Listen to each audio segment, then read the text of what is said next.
So Amendment 9 was added by the CRC.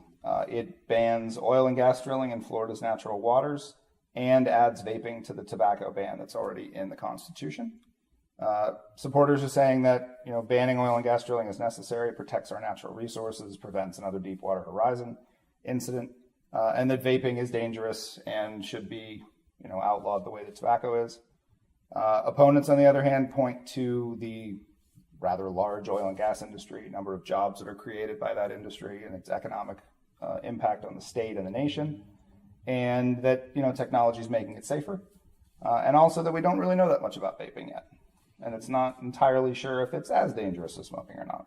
Yeah, and this is one of several bundled amendments that were offered by the Constitution Revision Commission. Bundling is combining two or more issues into a single ballot initiative.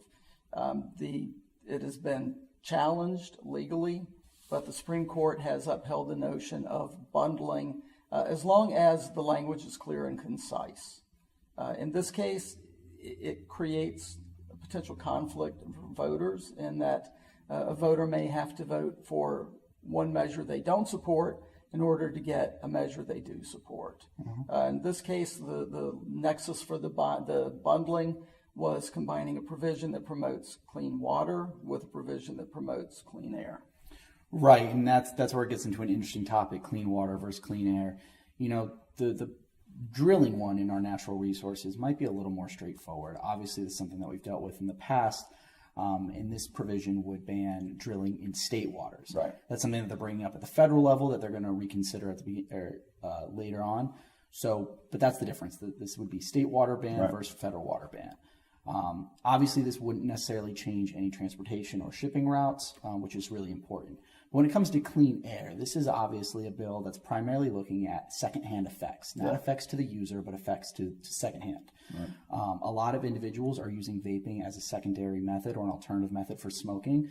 Obviously, we know the effects of secondhand smoking, but the effects of secondhand vaping isn't really clear yet. Yeah. And it could be dangerous to set that as a precedent, on issues that were not exactly clear, putting them into the Constitution. Right. And once you put issues like this into the Constitution, they're very hard to refine, very hard to fix or change later on.